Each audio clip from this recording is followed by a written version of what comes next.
जी, अस्सलाम वालेकुम। कैसे हैं आप लोग? ठीक हैं? आप लोग देख रहे हैं लॉ गेट की सीरीज़ और हम डिस्कस कर रहे हैं पाकिस्तान का कॉन्स्टिट्यूशन। तो इस वीडियो के अंदर डिस्कस करेंगे कि आर्टिकल 50 से लेकर 54 के अंदर जो आर्टिकल्स हैं, इसमें क्या चीज़ें मेंशन की गई हैं। तो सबसे पहले स्टार्ट करते हैं आर्टिकल 50 जनाब आर्टिकल 50 है पाकिस्तान की पार्लियामेंट के बारे में।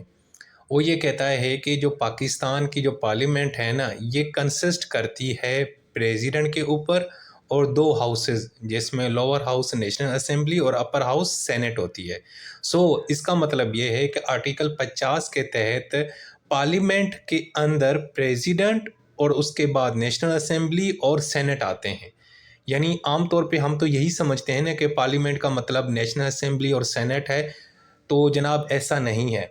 पाकिस्तान का आइन का आर्टिकल 50 ये कहता है कि प्रेसिडेंट प्लस नेशनल असेंबली और सेनेट, ये जनाब मिल के क्या बनाते हैं, पाकिस्तान की पार्लियामेंट बनाते हैं।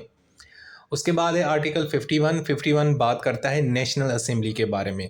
वो ये कहता है कि पाकिस्तान का जो नेशनल असेंबली है, जो लोअर हाउस है ना, उसमें टोटल सीटें हैं 336।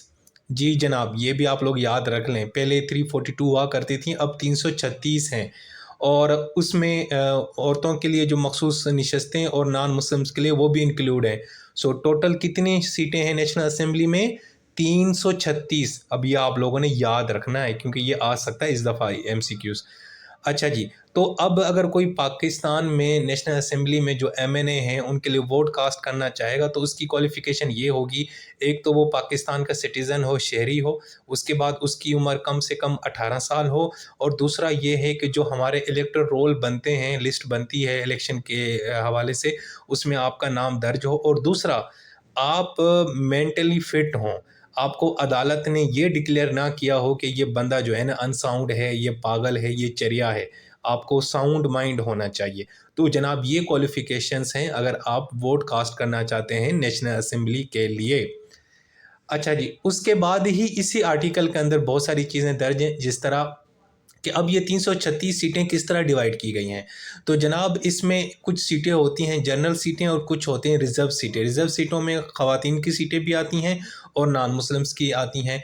जो जनरल सीटें हैं वो हैं 266, यानी अगर पाकिस्तान में जब इलेक्शन होता है तो 266 सीटों पे होता है नेशनल असेंबली का ठीक है। और उसके बाद रिज़र्व सीटें होती हैं। अब इस तरह अगर देखा जाए तो बलूचिस्तान की टोटल सीटें यानी ख़वातीन की सीटें मिला के वो बनती हैं 20, खैबर पख्तूनख्वा की 55, पंजाब की 173, सिंध की 75, फेडरल कैपिटल यानी इस्लामाबाद की 3। तो टोटल सीटें बनती हैं 326, और प्लस में अगर हम नॉन मुस्लिम की सीटें जो 10 रिज़र्व सीटें मिलाएंगे तो टोटल कितनी बन जाएंगी? 336। ठीक हो गया। 10 रिज़र्व सीटें नॉन मुस्लिम्स की इंक्लूड करके टोटल सीटें बनेंगी 336। ओके जी।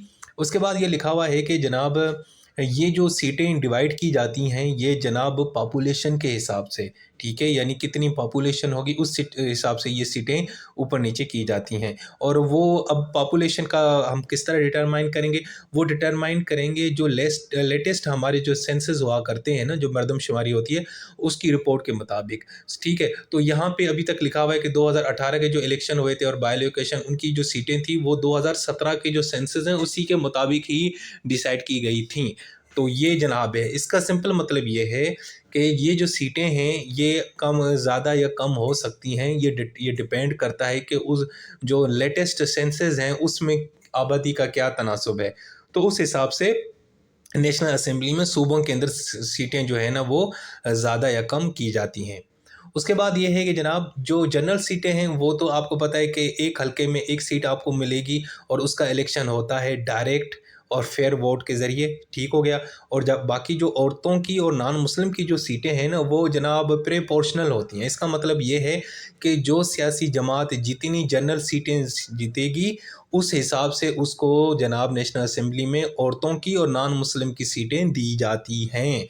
इसका मतलब है कि औरतों की सीटों के ऊपर और नॉन मुस्लिम की सीटों के ऊपर इलेक्शन नहीं होता, जनरल सीटों पे ही होता है। लेकिन जो जितनी सियासी जमात जितनी ज़्यादा सीटें जीतती है उस हिसाब से उसको जनाब एक फार्मूले के तहत औरतों की मखसूस नशस्तें और नॉन मुस्लिम्स की मखसूस नशस्तें दी जाती हैं।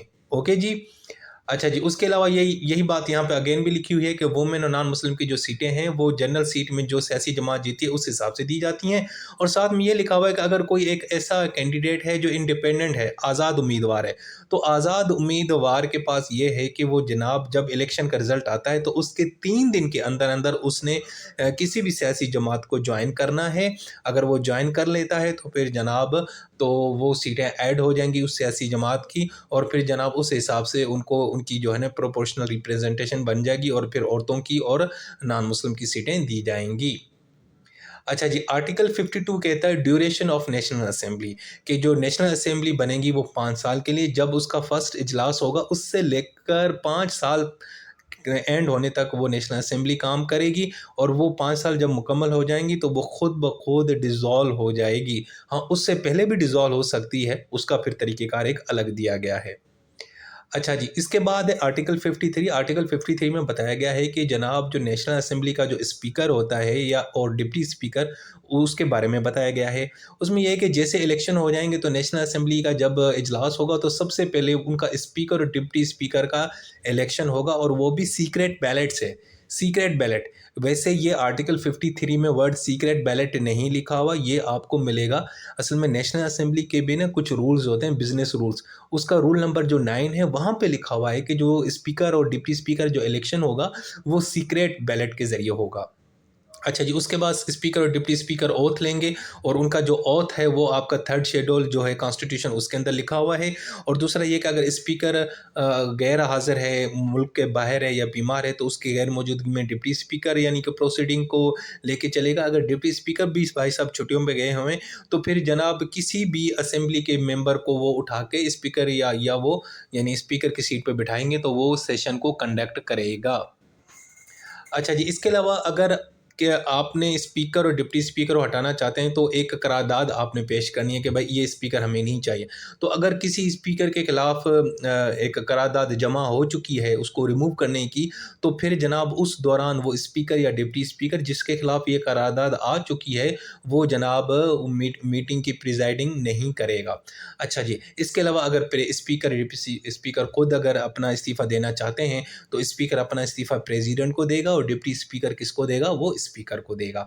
अच्छा जी, तो स्पीकर या डिप्टी स्पीकर की जो सीट है वो कब खाली होती है? उसकी भाई एक तो जब वो रिज़ाइन देते हैं, या दूसरा ये है कि वो मेंबर ऑफ नेशनल असेंबली नहीं रहते, ठीक है? किसी सूरत में नाअहल हो जाते हैं, डिस्क्वालीफाई हो जाते हैं, या 5 साल कंप्लीट हो जाते हैं, या उनको रेज़ोल्यूशन के ज़रिए रिमूव किया जाता है। अब रेज़ोल्यूशन यानी करारदाद, और उसमें जनाब कितना मेजॉरिटी के वोट से, मेजॉरिटी के वोट के हिसाब से उसको उनको रिमूव कर दिया जाएगा। अच्छा जी, और उसके बाद अब नया स्पीकर या डिप्टी स्पीकर जब तक नहीं बनेगा तो पुराना स्पीकर या डिप्टी स्पीकर वो जनाब तब तक उसकी प्रोसीडिंग को कैरी कर सकता है। यानी जब पाकिस्तान में इलेक्शन हुए थे 2024 के अंदर, अभी यहाँ 8 फरवरी में, तो जब नया स्पीकर नहीं बना था तो पुराना स्पीकर ही उसकी प्रिसाइडिंग कर रहा था। और पुराने स्पीकर कौन था? असद कैसर साहब थे। तो नए स्पीकर कौन बने? अयाज सादिक साहब बन गए। तो जैसे ही अयाज सादिक बन गए तो पुराने स्पीकर चले गए और अयाज सादिक साहब अपनी सीट पे बैठ गए। सो दोस्तों, ये थे आर्टिकल। अभी एक और भी है यार, मैं समझा कि 53 है। तो आर्टिकल 54 बात करता है कि पार्लियामेंट का जो सेशन है वो कब और कैसे बुलाया जा सकता है। जी, पार्लियामेंट का जो सेशन है, चाहे वो सेनेट का सेशन हो, नेशनल असेंबली का, या दोनों का जॉइंट सेशन है, वो जनाब प्रेसिडेंट बुला सकता है कभी भी किसी भी टाइम पे, और उसी सेशन को प्रेसिडेंट ख़त्म भी कर सकता है, स्टॉप भी कर सकता है। इसके अलावा जनाब एक ये लिखा हुआ है कि जो नेशनल असेंबली है ना, उसके ऊपर ये शर्त है कि वो साल में 3 मरतबा ज़रूर आपस में ये मीटिंग करें। नेशनल असेंबली का जो इजलास है वो साल में 3 मरतबा लाजमी आपने बुलाना है, और कम से कम उन जो इजलासों के बीच में जो पीरियड है ना वो 120 दिन से ज़्यादा ना हो। यानी अभी आपने इजलास बुलाया है तो फिर 120 दिन के अंदर अंदर आपने दूसरा इजलास बुलाना है। और इसके अलावा ये भी लिखा हुआ है कि असेंबली एट लीस्ट पूरे साल में वर्किंग डेज़ यानी 130 वर्किंग डेज़ के लिए वो ज़रूर मिले। और इसके अलावा ये भी लिखा हुआ है कि अगर जो एमएनए है, मेंबर ऑफ नेशनल असेंबली, वो चाहते हैं कि यार इजलास बुलाया जाए, एक अहम काम है या अहम कानून साज़ी करनी है, तो जनाब उसमें से ये होगा कि जो टोटल मेंबरशिप है ना नेशनल असेंबली के, उसका जो 1/4 जो मेंबर्स होंगे ना, वो एक रिक्वेस्ट करेंगे, रिक्वेजेशन जमा कराएंगे स्पीकर के पास, और स्पीकर उसके बाद फिर 14 दिन के अंदर अंदर इजलास को बुलाएगा और फिर जनाब उस इजलास को ख़त्म करेगा भी वही स्पीकर साहब।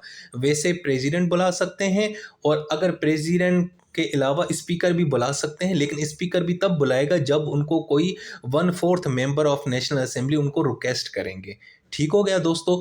तो ये थे हमारे आर्टिकल 54, 53 और 52 और 51 और साथ में 50। तो जनाब 51 से लेकर 54 मैंने आपको आसान अल्फाजों में समझा दिए, इनको अब याद रखें। और ये याद रखिएगा, आर्टिकल 51 और 2, 3, 4 ये बहुत अहम है, और कई बार इनके बारे में MCQs आ चुके हैं, सो इसको आप लोगों ने लाजमी तैयार करना है। और आर्टिकल 50 तो बिल्कुल भी नहीं भूलना, जिसके अंदर लिखा हुआ है कि parliament means president, national assembly और सेनेट।